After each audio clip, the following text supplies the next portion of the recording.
जय श्री राम, जय श्री राम, जय निषाद राज, जय निषाद राज।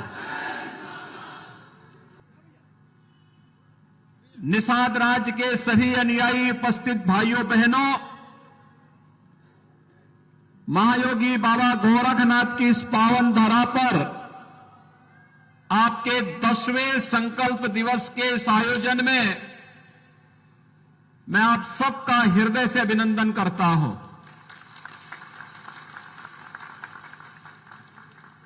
मुझे बहुत अच्छा लगा कि मकर संक्रांति की पूर्व संध्या पर निषाद राज के अनुयायी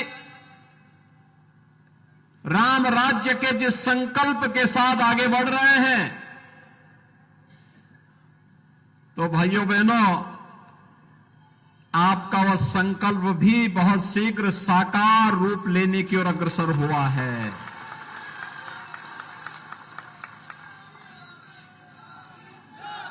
संघर्ष कभी व्यर्थ नहीं जाता है,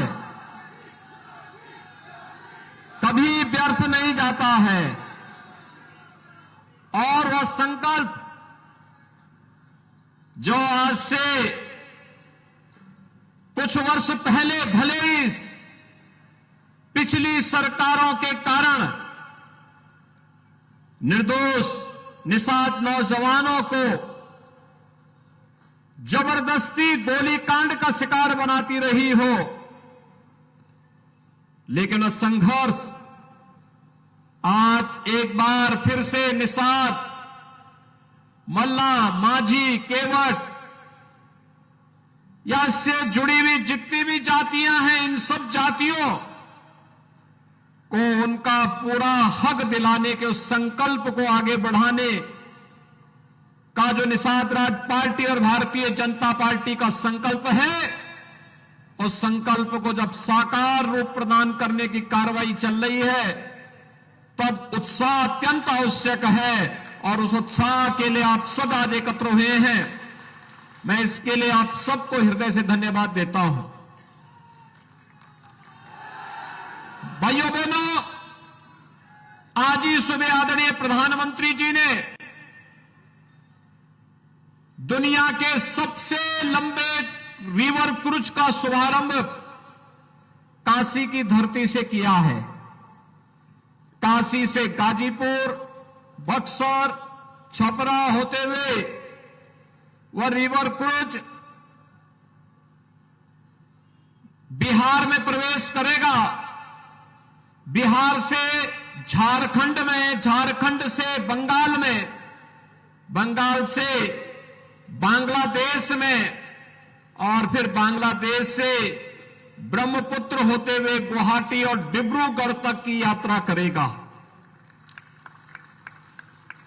यह प्रदेश के अंदर पर्यटन और रोजगार की नई संभावनाओं को तो आगे बढ़ा ही रहा है, लेकिन जो हमारे माझी, नाविक और मल्ला बंधुगण हैं, उनके लिए नए रोजगार की संभावनाओं को भी आगे बढ़ाने का एक माध्यम बन रहा है।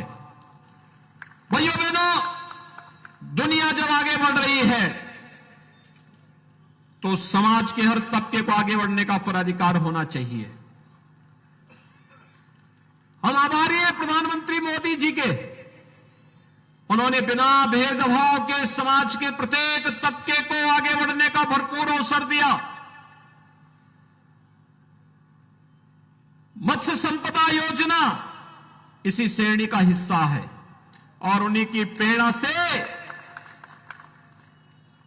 श्रृंगवेरपुर में हजारों वर्षों की इस विरासत को साकार करने के लिए भगवान श्री राम और निषाद राज की गले लगी हुई एक बड़ी प्रतिमा की स्थापना का कार्य अंतिम चरणों में चल रहा है। कभी उस क्षेत्र में कुछ लोगों ने कब्जा कर लिया था, निषाद राज का नाम पूरी तरह हटा दिया गया था, लेकिन 2017 में प्रदेश में जब सरकार बनी तो सरकार ने वहां पर निषाद राज के उस पार्क के निर्माण के साथ डबल इंजन की सरकार ने जब कार्य प्रारंभ किया, तो भाइयों बहनों, आज वहां पर न केवल हजारों वर्षों की निषाद राज की वो परंपरा और विरासत, बल्कि भगवान राम और निषाद राज की मैत्री का वह स्थल एक बार फिर से साकार हो रहा है, जब भव्य प्रतिमा की स्थापना का कार्य वहां पर अंतिम चरणों में चल रहा है। आज के इस अवसर पर जब हम सब यहां पर एकत्र हुए हैं, मैं इस अवसर पर उत्तर प्रदेश के अंदर डबल इंजन की सरकार जो कार्य कर रही है, मत्स्य संपदा योजना न केवल केंद्र सरकार के स्तर पर, बल्कि डॉक्टर संजय निषाद तो प्रदेश सरकार के हिस्से हैं, और इसलिए उत्तर प्रदेश के अंदर भी हम लोग मत्स्य संपदा योजना का शुभारंभ करने जा रहे हैं। राज्य सरकार भी इसमें अपना योगदान देने की कार्रवाई को आगे बढ़ा रहा है। प्रदेश के अंदर हम लोगों ने पहले ही इस बात को सुनिश्चित किया है, गांव के तालाब हो या अन्य जो भी ऐसे कार्य होने हैं, उनमें मत्स्य पालकों के पट्टाधारकों के लिए भी प्राथमिकता निषाद, बिंद, केवट, मल्ला, माझी या इनसे जुड़ी हुई जातियों को प्राथमिकता के आधार पर इसे प्राप्त होना चाहिए, और राज्य सरकार इसे पहले ही पालन कर चुकी है। लेकिन साथ साथ मनरेगा के कन्वर्जन के माध्यम से भी उन तालाबों के निर्माण में योगदान देने की कार्रवाई को भी जहां आगे बढ़ाने का कार्य किया गया है, वहां पर हम लोगों ने अन्य तमाम प्रकार की योजनाओं को भी आगे बढ़ाया है। और इस विभाग के मंत्री स्वयं डॉक्टर संजय निषाद जी हैं, तो स्वाभाविक रूप से वह इसको तेजी के साथ आगे बढ़ाने का कार्य कर रहे हैं।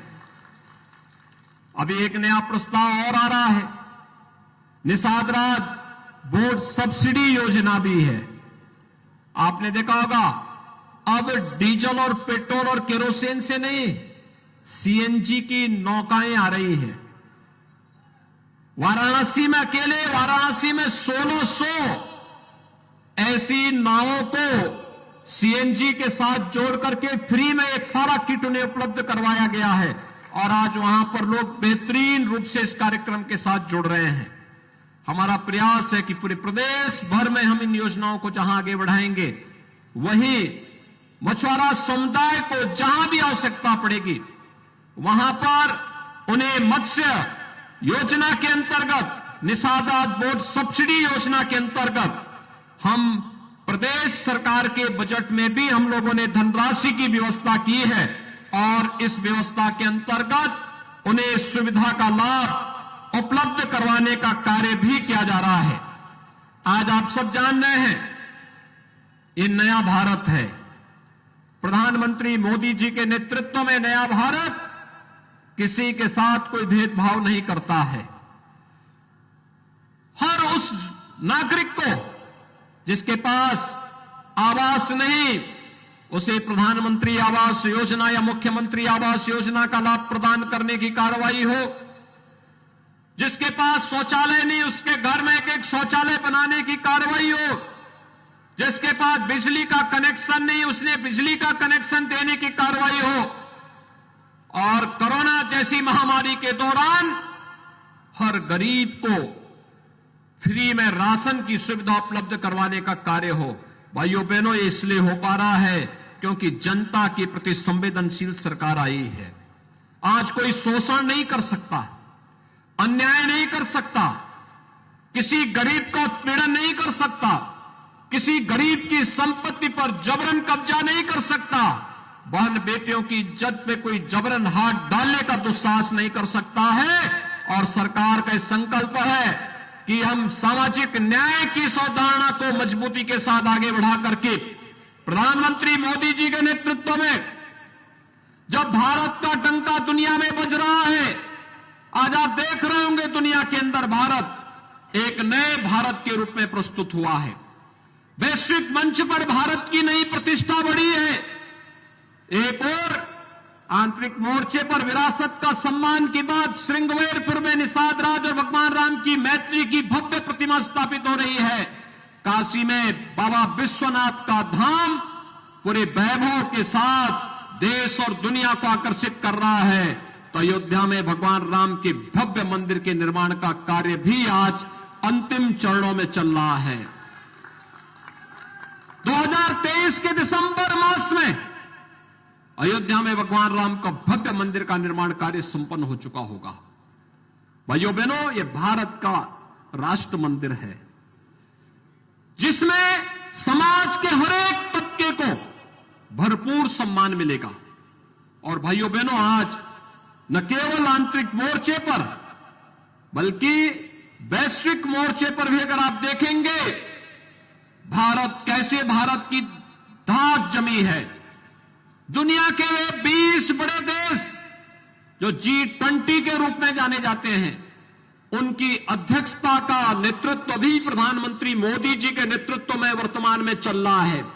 ये दुनिया के वे 20 बड़े देश हैं जिनका दुनिया में 60% आबादी जहां निवास करती है, 75% व्यापार पे जिनका अधिकार है, 85% जीडीपी पर जिसका अधिकार है और 90% पेटेंट पर भी जिन देशों का अधिकार है, आज प्रधानमंत्री मोदी जी के नेतृत्व में मानवता के कल्याण के एक नए मार्ग पर ये सभी 20 देश निकल पड़े हैं।